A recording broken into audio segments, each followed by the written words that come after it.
Live from Texas, this is the Will Cain Show. We start with the Fox News alert. That was the DOJ and FBI giving an update on that deadly knife attack on a young girl riding the subway, the light rail in Charlotte, North Carolina.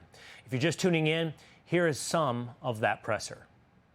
She literally came to the United States from a bomb shelter in Ukraine to escape the war, and she was going about her day.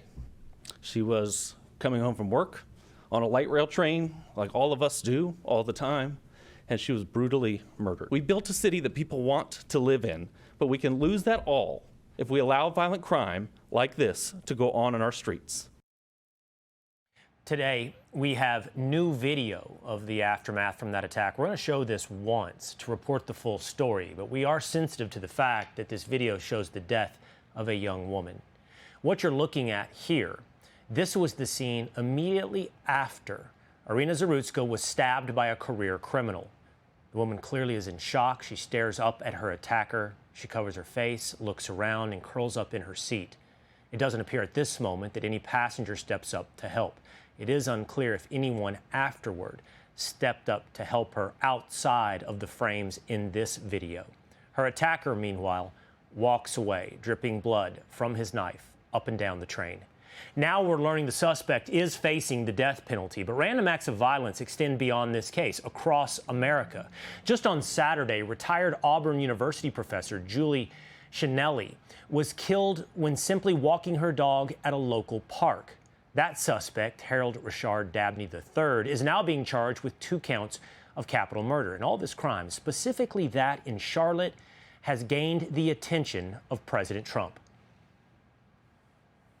This is a picture of the woman, a beautiful young girl that never had problems in life,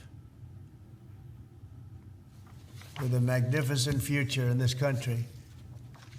And now she's dead. She was slaughtered by a deranged monster who was roaming free after 14 prior arrests. We cannot allow a depraved criminal element of violent repeat offenders to continue spreading destruction and death throughout our country. We have to respond with force and strength. We have to be vicious just like they are. It's the only thing they understand. Very different than what we heard from Charlotte Mayor Vi Lyles, at least initially, when she said, "We will never arrest our way out of the issues such as homelessness and mental health." But now, today, facing voters in a primary, she's singing a very different tune. Quote, "What we know is that this was a tragic failure by the courts and magistrates. Our police officers arrest people only to have them quickly released, which undermines our ability to protect the community and ensure safety. We need a bipartisan solution to address repeat offenders who do not face consequences for their actions, or for those who cannot get treatment for their mental illness and are allowed to be on the streets." But the system failure is one created by Democrats. It is one that is ideologically championed by the left. Take a look simply at DeCarlos Brown Jr., the alleged killer you see on your video from Charlotte, North Carolina. In April 2014, he pled guilty to 2 charges of felony larceny, breaking and entering, and a judge suspended his sentence. He was out on probation. In February 2015, he pled guilty to robbery with a dangerous weapon, released 6 months early after 5 years in prison.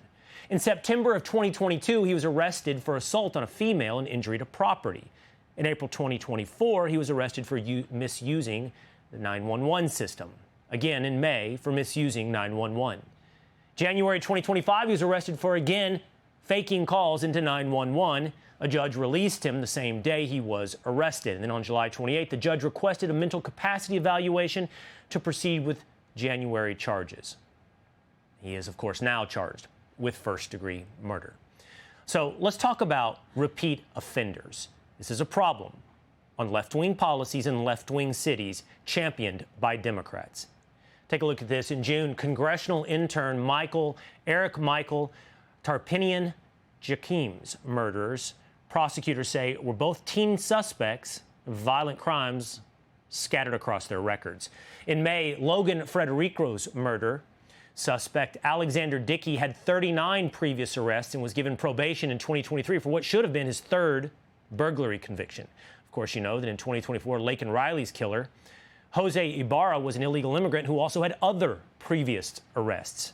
In 2022, Brianna Kupfer's murderer, Sean Laval Smith had at least 11 previous arrests dating back to 2010.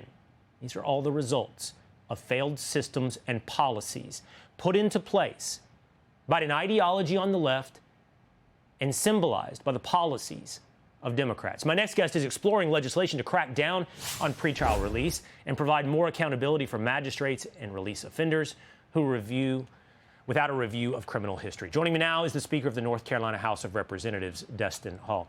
Speaker, thanks for being with us here today. Let's talk about what happened locally in Charlotte. How is it that DeCarlos Brown Jr., arrested on multiple occasions, faced judges or prosecutors that continue to let him out on the streets? Well, Will, thank you for highlighting this tragedy in North Carolina. And I think the only answer to your question is it's due to these left-wing defund the police policies that we see in places like Charlotte. You know, we have a Republican state legislature in North Carolina, yet if you look at the Charlotte City Council and the Mecklenburg County Commission, it's made up overwhelmingly of Democrats, and they all have soft on crime policies. So we're looking right now at each one of these cases where this person was released time after time again, 14 arrests. He never should have been on the train that night when he ran into an innocent victim who he simply slaughtered on this train. It's almost beyond belief that it can happen in this state. And to think that this young lady was safer in a war zone, literally a war zone in Ukraine, than she was in Charlotte, North Carolina. That is absolutely incredible. What can you do at the state level to override these policies at the local level in these cities? Well, we're looking at a number of different options right now. We're looking through the city of Charlotte's budget, looking to see where the funding is going. We've heard reports that some of the left-wing social justice warrior groups have been giving money to the county to do things like keep people out of the jails, the exact opposite of what we need to be doing in these sorts of situations. We're also taking a look at the magistrate who released this person when he was most recently charged prior to this murder, and looking to see how is it possible that a person who was obviously mentally ill, a violent criminal who had been to prison before, yet was being charged again, was allowed to walk out of the jail with simply a written promise to appear. He just promised that he would show up to court, and the result ends up being deadly. And so we're going to take a look at that pretrial procedure, in particular in Charlotte, to make sure that this is not happening, because the fear is, you know, for this young lady, unfortunately, and her family, it's too late. How many more people, just like this monster who they let out, how many more people are roaming the streets of Charlotte today because of these magistrates and judges and a local prosecutorial system that lets people like this person walk out of the jail? We're looking at that very closely and very urgently because you can see, as this case shows, it puts it in stark contrast just how deadly it can be.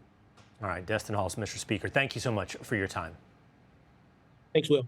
Hey, it's Will Cain. Click here to subscribe to the Fox News channel on YouTube. It's the best way to get our latest interviews and highlights. And click to subscribe to the Will Cain podcast for full episodes right now.